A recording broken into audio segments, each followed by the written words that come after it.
Joining me now is Lauren Windsor, progressive activist and the executive producer of The Undercurrent. Lauren, thank you for being here. I know you've had a busy week so far. We're so appreciative of all that you've said thus far and all that you have to share with us tonight. Let me just first start with the new sound that your organization or your colleague has given us.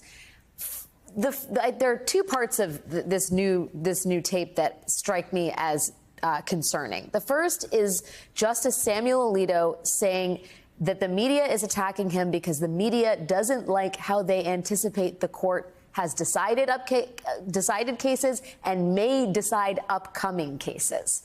Was that a window into what may be coming down the pike in the next 2 weeks? How did you interpret that?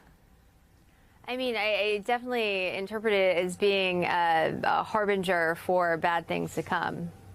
Did you get the sense when he was talking about the media and then specifically citing ProPublica, for example, and their extensive investigative reporting about Clarence Thomas, that Alito is reading, that these stories are very much being shared behind closed doors at the Supreme Court? I mean, his media awareness seemed to be relatively high. Oh, it's very high. And, he already had a sense of grievance when I first spoke with him in 2023. But it was much more pronounced this year, I think, in the two conversations that both Allie and I had with him. Can we just talk about the context here? The fact is, you and your colleague both had conversations with the Alitos.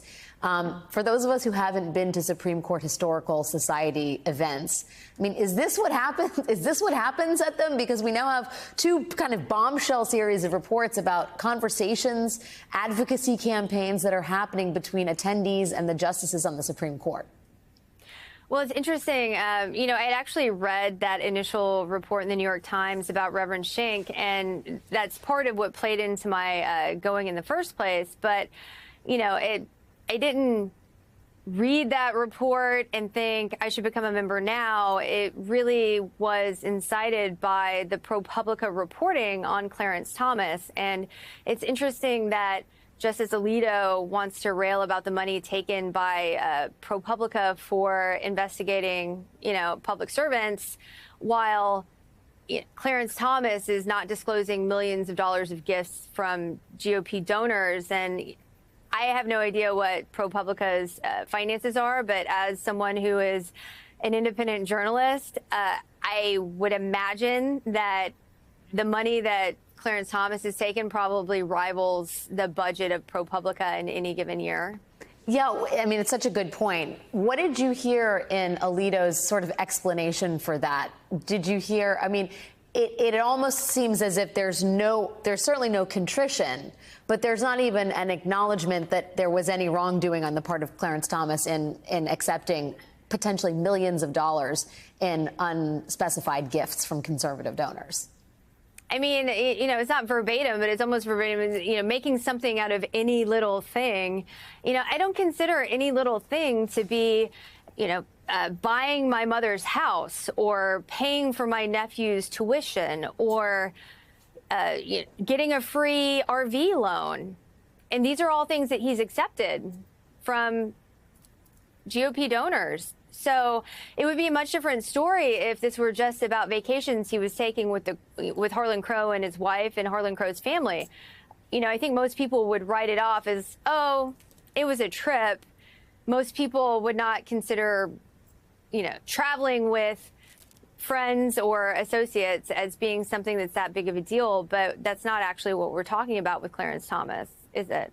No, it's another order of magnitude, it would seem, and it's been going on for years. I guess some part of me is surprised that you, not knowing the Alitos, you're just a random member of the Historical Society, is able to even get within, shoulder-rubbing distance of a justice and then draw him into conversation about some of the most incendiary topics in this country, which is the partisan divide. Can you talk, how did it actually unfold when you were in the room with the justice?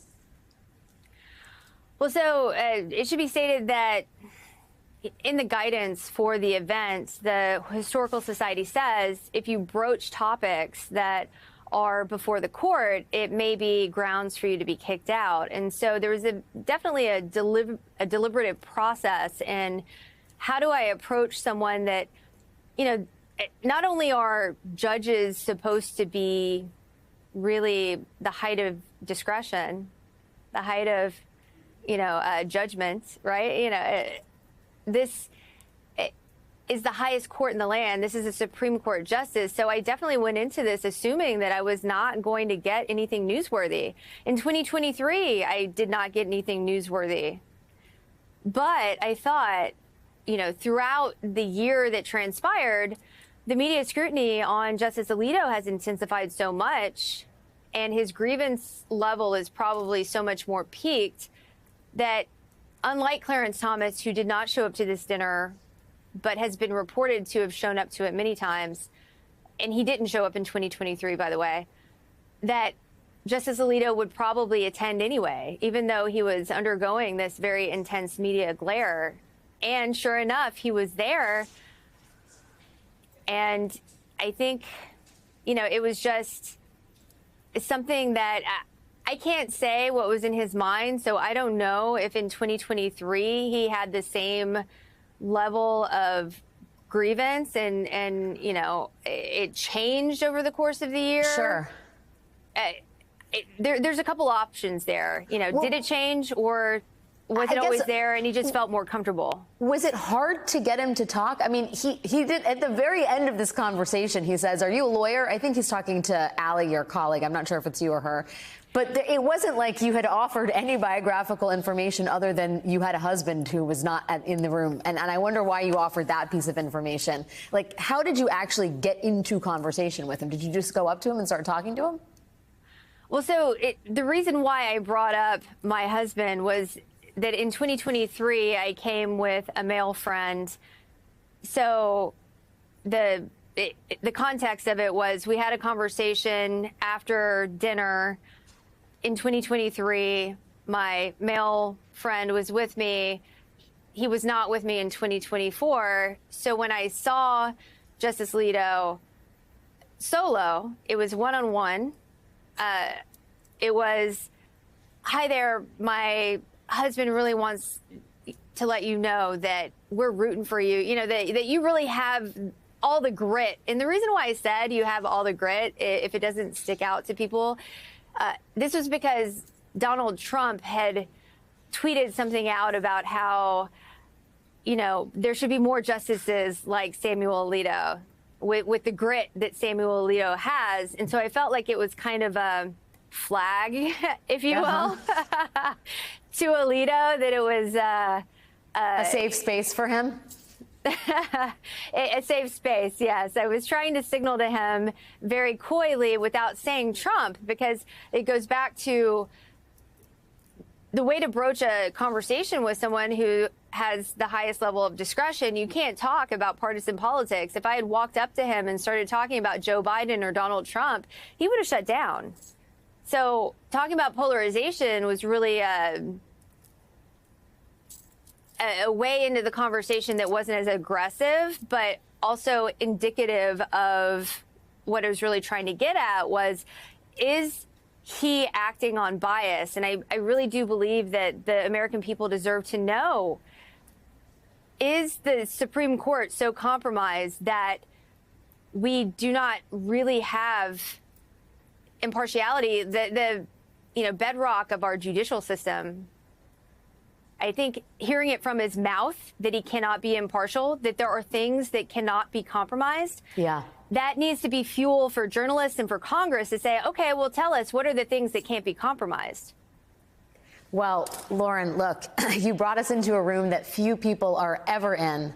And I think these tapes are revelatory, and they are coming at a time of crisis for this court. It is, we're not done having this conversation. Thank you for bringing some of that conversation to our air. We're really appreciative. Thanks for spending some time with me tonight, Lauren Windsor. Thank you, Alex.